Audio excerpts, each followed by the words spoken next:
Montana Territory, summer of 1879. The wind carried dust and silence across the valley when the rider came over the ridge. His hat low against the sun, rifle slung, and a tired horse beneath him. Delia Emerson had one boot in the stirrup and a rifle in her lap, eyes fixed on the man riding toward her land. She had lived alone since the spring, ever since the fever took her father and the neighbor who used to check on them stopped coming around. The house behind her was weather-beaten, the barn half collapsed, and the creek down the hill barely ran anymore. But she had her pride, and her boy. "Jude, go inside," she said, not glancing back. Her 5-year-old son obeyed, quick and quiet, the way children learn when life has not been easy. Delia stayed where she was, rifle steady, jaw set. The rider slowed his horse and raised one hand. "Morning, ma'am. Name's Lawson Niles. I'm looking for work, not trouble. Your neighbor Eli sent me this way. Said you might need a hand." Delia didn't lower the rifle. "Eli died 2 months ago." Lawson's mouth pressed to a line. He nodded once. "I did not know that. I am sorry to hear it." He dismounted slowly, careful not to make a sudden move. When he stepped forward, the sun caught on the edge of an old scar down his cheek, half hidden under dark stubble.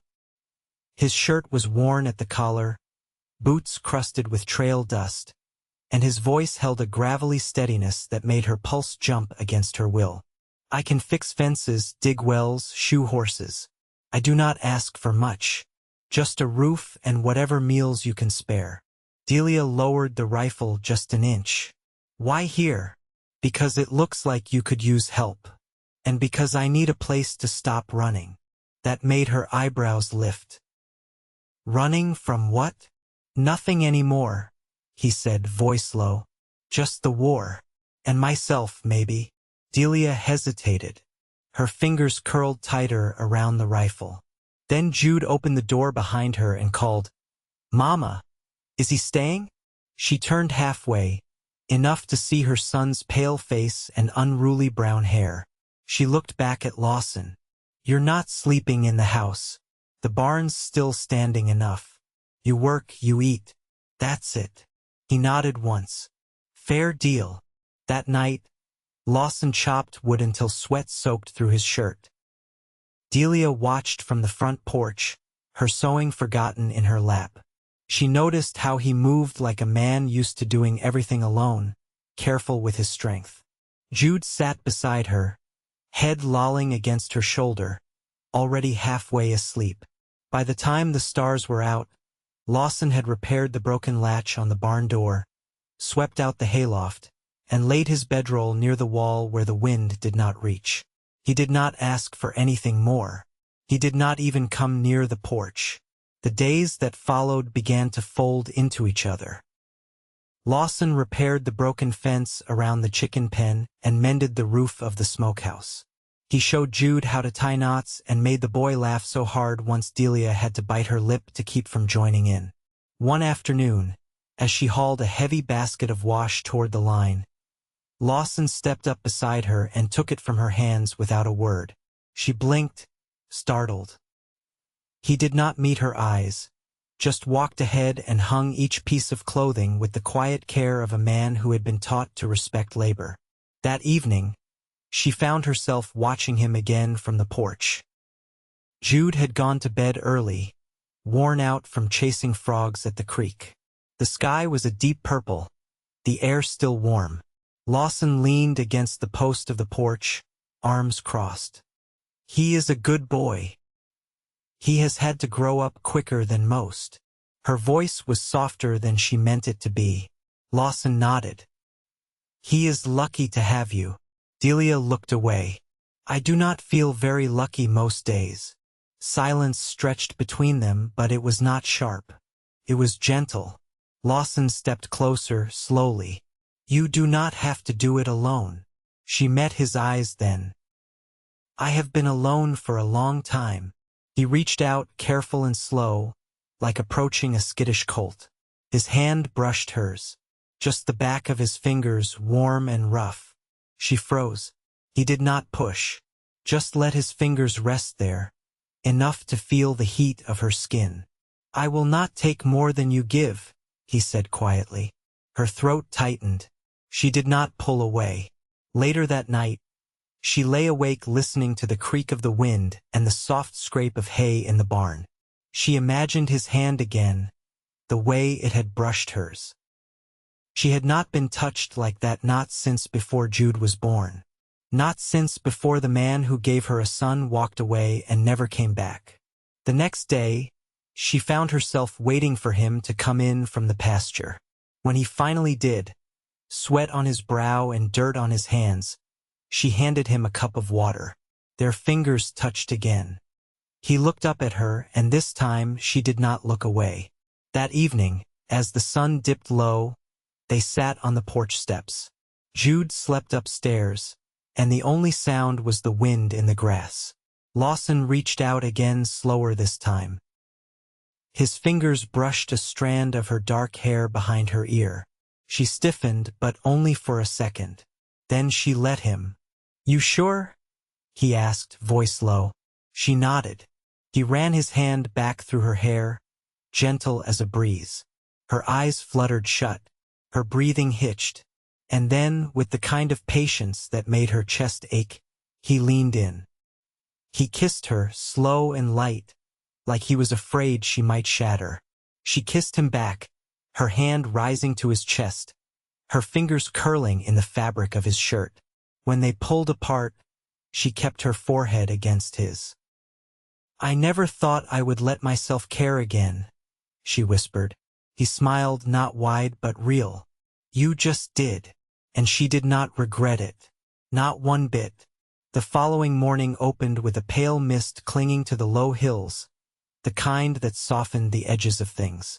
Delia stood at the stove, sleeves rolled, stirring cornmeal into a pot of boiling water while Jude sat at the table, carving a stick into something only a child could name. The quiet was companionable until the barn door creaked open and Lawson's boots thudded across the yard. She didn't turn when he stepped inside, but her hand paused on the spoon. "I found the south pasture gate hanging by one hinge," he said. "Might be coyotes pushing through at night. I'll come with you after breakfast." He leaned a shoulder against the doorframe. "You don't have to." "I want to." Jude looked up from his carving. "Can I come too?"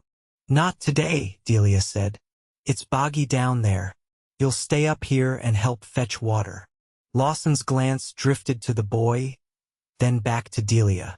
"I'll keep her from sinking," he said with a tilt of his head. She ladled the mush into bowls without answering, but her mouth twitched at the corners. By mid-morning, they were out past the cottonwoods, where the ground turned to marsh and the grass grew taller than a man's waist. Delia lifted her skirts to her knees and stepped carefully, boots squelching. Lawson worked ahead, sleeves rolled up, cutting new posts from a fallen pine. His axe sang through the air, steady and sure. As she held a post upright and he hammered it in with the back of the axe, his hand brushed hers. Neither of them moved away. "You always lived out here?" he asked, driving the post deeper. She shook her head. "We came up from Missouri when I was 16. My father traded a wagon load of seed for this land. Never got a proper deed, but no one's ever come to claim it." Lawson nodded, wiping his brow with the back of his wrist. "You miss Missouri?" "Sometimes. There were trees that held their leaves longer, and more people. But this place has its own kind of quiet." He drove the last post into the muck and stepped back.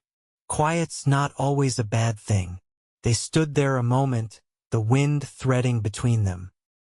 Then she turned toward the line of cedars, boots sinking with each step. He followed without a word. They walked until the grass thinned and the ground firmed beneath their feet. She paused at a narrow stream trickling over red stones. "My mother's buried up there," she said, pointing to a rise where the wildflowers grew thicker. "My father carved her name in a rock. Said wood wouldn't keep." Lawson didn't speak, just stepped beside her. his hand falling lightly against her lower back. She didn't flinch. Her shoulders dropped, breath easing.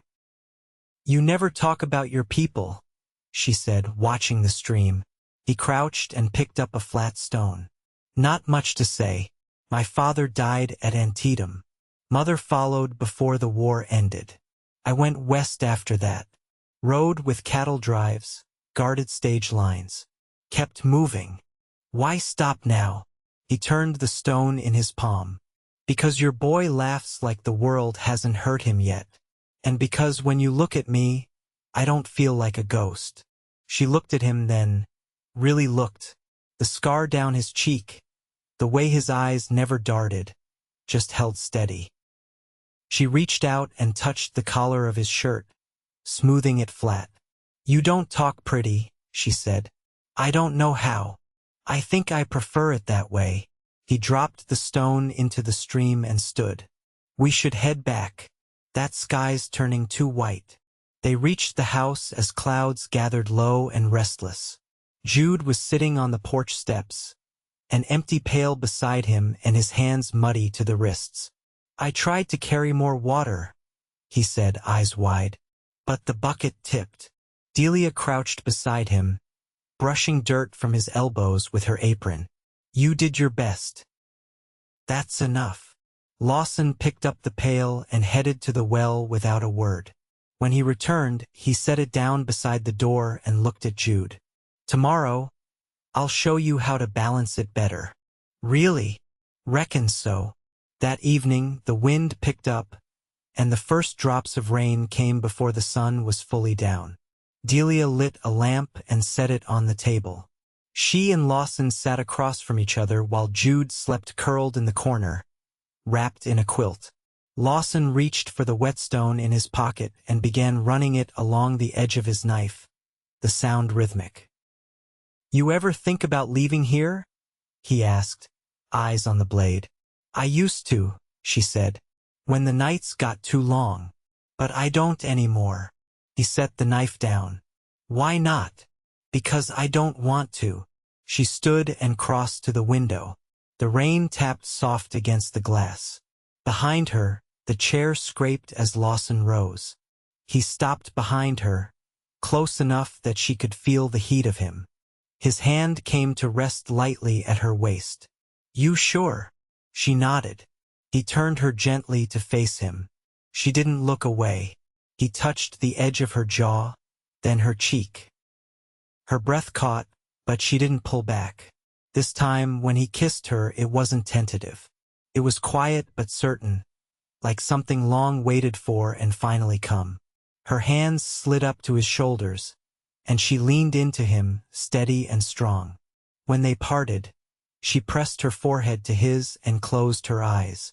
"I don't want to be afraid anymore," she whispered.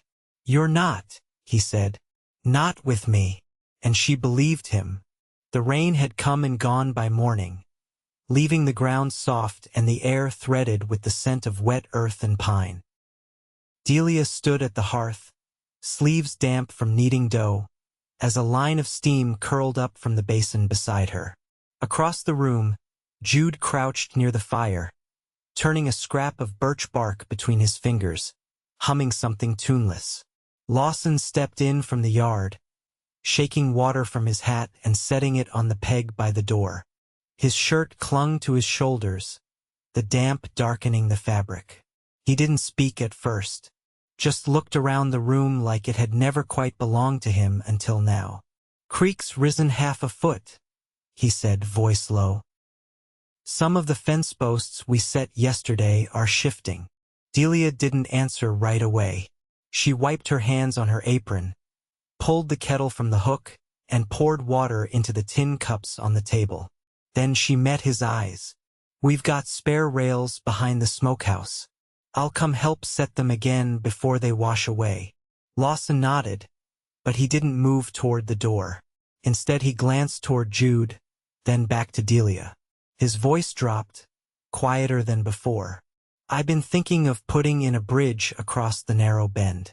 Nothing big, just enough to cross with steady footing. Would keep you from having to circle wide when the water's high." Delia's brow furrowed. That's a day's worth of sawing, maybe more. I know. You do that just so I don't have to walk the long way? He shifted his weight. It's not just for you. It's for the boy too. He's always tagging behind, and if he ever slips, she stepped closer, enough that her skirts brushed the tops of his boots. Her voice was steady, but the edges of it softened. You don't have to fix everything. Lawson looked down at his hands. I know that too. But you want to. He didn't answer. Just nodded once, slow. Jude let the bark slip from his fingers and wandered toward the table. Can I bring my slate when we go down to the creek? Delia turned toward him. Not today. You'll stay with Mrs. Phelps. I already asked her to keep you while we work. Jude's mouth puckered. Do I have to? Lawson crouched beside him, one knee to the floor. Your mama and I got some heavy lifting to do. You'd only get your boots stuck in the mud. Jude blinked at him. You'll bring me back a frog? Lawson grinned. Not wide, just enough to crease the corners of his eyes. If one hops into my lap, it's yours. By late morning, they reached the low bend where the current tugged harder than usual. The fence nearest the bank had slumped sideways, two posts leaning like drunks against each other. Delia held the rail steady while Lawson drove in new stakes. The wind carried the rush of water and the creak of wood under strain. He handed her a hammer. You ever notch a beam before? She took it without pause. Helped my father build the chicken shed when I was 17. He always said I had a better eye than he did for level. Then you'll take the lead on the bridge. She raised an eyebrow. You sure? His lips twitched. I trust your eye more than mine. They worked in quiet rhythm, the weight of the task pressing into their shoulders. By afternoon, they dragged 2 fallen pine logs into place, laying them across the narrowest stretch of water. Delia stood ankle-deep at the edge, bracing the log while Lawson set the first wedge. She braced her hand on his arm without thinking. His skin was warm beneath the rolled sleeve, the muscle taut as he steadied his footing. You ever build something like this before? She asked. Only once, back near Laramie. Cattle kept slipping down a muddy bank. Built a crossing with a friend. What happened to him? Lawson's jaw shifted. Didn't make it through the winter. Delia didn't ask more. She reached for the next wedge and held it out to him. Their fingers met around the wood. She didn't pull away. Later, as the sun dropped behind the ridge and cast gold across the creek, they stepped back from the finished bridge. It wasn't much, just 2 logs, bark stripped, with flat stones at either end, but it held. Delia touched the edge of one beam. It'll do. Lawson reached out and wiped a smudge of dirt from her cheek with the back of one knuckle. She caught her breath. He didn't speak, just let his hand fall away slow. They turned back together, boots leaving twin prints in the softened earth. When they passed the grove of young cottonwoods, Delia stopped. Why did you come here? Her voice was quiet, but not unsure. Lawson looked out toward the slope, where the light turned the grass pale gold. I didn't know where else to go, but now I don't want to leave. She studied him, the way his shoulders squared even at rest, the way he never filled silence with anything useless. I don't want you to leave either. He looked at her, and something unspoken passed between them. At the house, Jude was already asleep, curled on Mrs. Phelps' lap by the fire. Delia thanked her softly and carried him to bed, his fingers still curled around nothing. When she came back down, Lawson was at the table, rolling his sleeves down, hands still stained from the day's work. She crossed to him, stood beside his chair. He looked up, eyes steady. She reached for his hand. You're not alone anymore, she said. He stood, fingers closing around hers. I know. The last of the summer wheat bent in quiet waves beneath a pale sky as the weeks leaned into early September.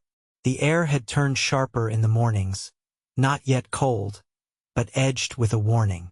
Delia stood behind the house, sleeves rolled, a rust-stained sickle in her hand as she worked her way through the overgrown patch of late barley.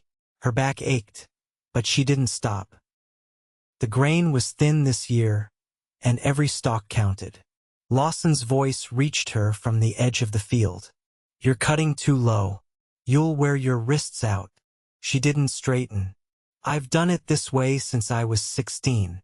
I'm not saying you're wrong, just that I've seen easier ways." He dropped his bundle of kindling and crouched beside her, taking the sickle gently from her grip. His hands worked slower, slicing higher at the stalk, his movement clean and deliberate.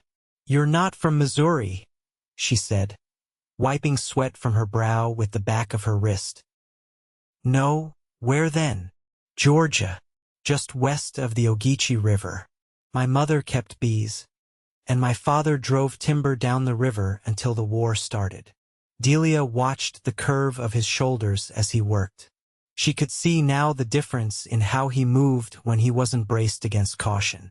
There was a steadiness in it, not just strength but patience. "You ever think about going back?" she asked. "There's nothing there now. House burned in '64. Folks scattered. Some buried, some just gone." She reached for a fallen stalk, twisting it in her fingers. "You don't speak of it like a man who's bitter. I was once, but anger's heavy. I got tired of carrying it." Jude's voice called from the porch, thin and clear. "There's a wagon comin'." Delia rose, brushing dirt from her skirt, and shielded her eyes. A single buckboard eased its way down the trail, one horse, one driver. The dust behind it hung low, damp from last night's rain. She glanced at Lawson. "You expecting anyone?" He shook his head. "No one knows I'm here." The wagon rolled to a stop near the fence. A man stepped down, older, gray at the temples, creases deep in his sun-darkened face. He didn't tip his hat, just leaned on the rail and looked toward the house. "I'm looking for Delia Emerson." She stepped forward, hand resting lightly on her hip. "That's me." He nodded. "Name's Vernon Clare. I run the land office in Miles City. I was told your father filed a claim here some years back." She folded her arms. "He did." Claire's gaze drifted to the barn, the fields, then back to her. "We're reviewing older claims. Some folks never filed the final paperwork. I thought I'd ride out, take a look for myself." "You saying this land ain't ours?" "I'm saying it might not be, not by paper. I'm not here to take it from you. But there's a process." Lawson stepped forward, his voice even. "You could have sent word instead of riding out." Claire looked him over, unimpressed. "I'm not in the habit of trusting second-hand things." Delia lifted her chin. "We've worked this land since I was a girl. You see what's standing here? We didn't get it handed to us." Claire studied her a moment longer, then reached into his coat. "This is the form for final claim. You've got 60 days to bring it into the Miles City office. After that, the land goes back on the public roll." She took the paper without touching him. "We'll bring it." As he turned to climb back into the wagon, Claire cast a glance at Lawson. "You're not family. Best be careful where you put yourself." Lawson didn't answer. The wagon creaked away, wheels cutting shallow grooves in the road. Delia folded the paper slowly, her hands tight. "We don't have the money to file this." "We'll find it," Lawson said. "How?" "I've got 3 hens and 2 pigs, and I haven't seen more than a dozen coins since spring." He stepped closer. "I'll find work in town. There's always freight needs hauling." "You'd ride out that far? Leave the ridge just to earn for this place?" He looked at her like the answer didn't need saying. "I would. I can't let you do that alone." "You're not letting me do anything. I've made my choice." She turned her face away, jaw stiff. "I hate that this land still isn't ours. After all this time." Lawson set a hand gently at her elbow. Then we'll make it so. That night, after Jude had been put to bed and the fire burned low, Delia sat on the front step, arms around her knees.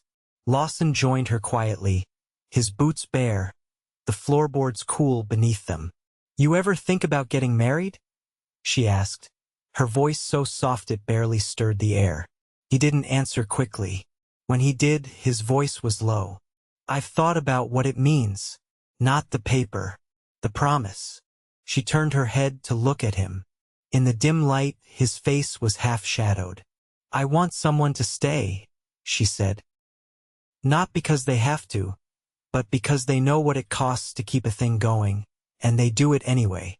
He reached over and took her hand, not tentative, not asking, just held it. Her fingers curled into his. "I've never had a house that didn't feel borrowed," he said. "But this one, I could see it lasting." She rested her head against his shoulder. "So could I." He leaned his cheek against her hair, and they sat like that, the night wind threading through the porch rails, the stars wheeling overhead, the future beginning to take shape between them. The wind carried the scent of dry sage across the ridge as they loaded the wagon. A half-barrel of salted pork, a sack of barley, 2 bushels of potatoes, enough to trade in Miles City for what they needed to finalize the land claim. Delia tied the last bundle with twine, her fingers raw from the morning's work. Jude stood beside her, chewing a corner of his sleeve, eyes on the team Lawson was harnessing. "You'll be back before dark?" he asked. Lawson adjusted the bridle.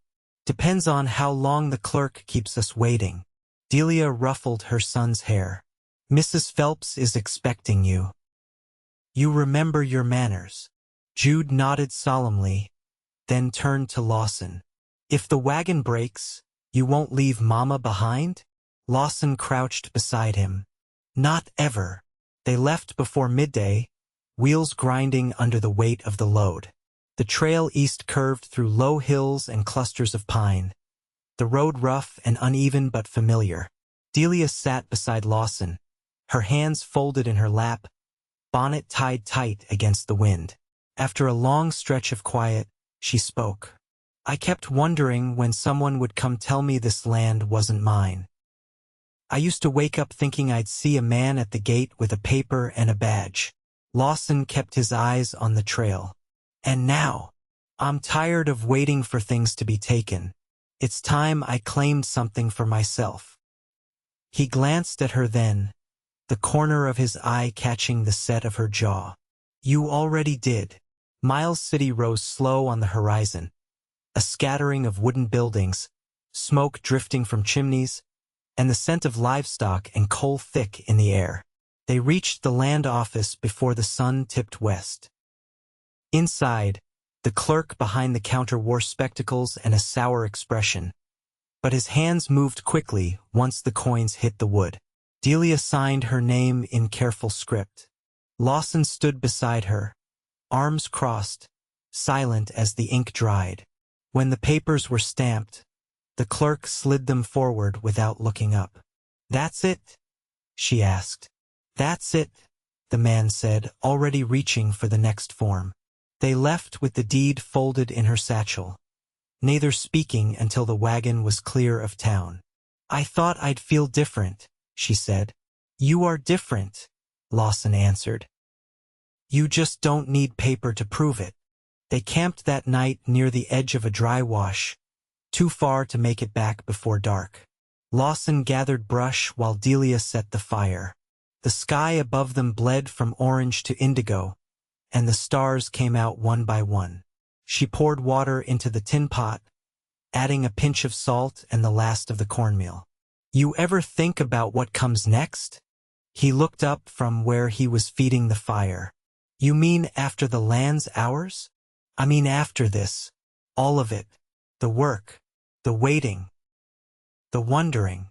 He stood and crossed to her, quiet steps crunching over dry grass. "I've thought about building a room off the west side of the house.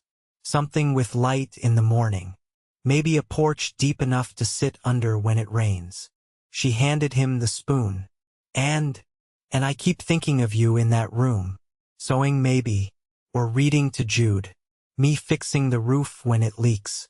Nothing grand. Just things that last. She stepped closer, the firelight catching the curve of her cheek. I want that too. He cupped her face with both hands, rough thumbs brushing her temples. Then I'll stay. She leaned into his touch. You already have. They kissed, not like they were reaching for something uncertain, but like they'd found it. By mid-morning the next day, the wagon rumbled back into the yard. Jude came running from the Phelps house, arms full of wildflowers. Delia lifted him easily onto the bench, pressing her face into his dusty hair. Lawson stepped down and unhitched the team without a word. That evening, Delia nailed the deed beside the door, the paper crisp and pale against the weathered wood. Jude stood on tiptoe to touch the edge. What's it mean? It means no one can take this place from us, she said. Not ever. Lawson came up behind her, arms slipping around her waist. And it means we build whatever comes next together. Weeks passed, the air turning colder, the days shorter. They harvested what was left of the barley, stacked wood near the house, and mended the barn roof before the first frost. Jude learned to read his name by lantern light while Delia stitched a quilt from scraps of old shirts. Lawson fenced the north pasture by hand, hammering each nail with quiet precision. One morning, just before winter settled, Delia stepped onto the porch to find him smoothing earth beside the hearth wall.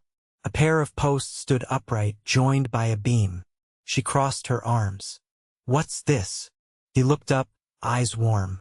A porch, just like we talked about. She stepped down, boots crunching over frost, and walked to his side. You're not one for promises. I make them quiet, he said. But I keep them. She reached for his hand. Then I'll make one too. He turned toward her, brows raised. I'll never ask you to be someone you're not. Only to stay. He kissed her there, in the cold morning air, the porch rising around them like a frame for all the years still ahead. They married before the snow came, a simple gathering in the Emerson home.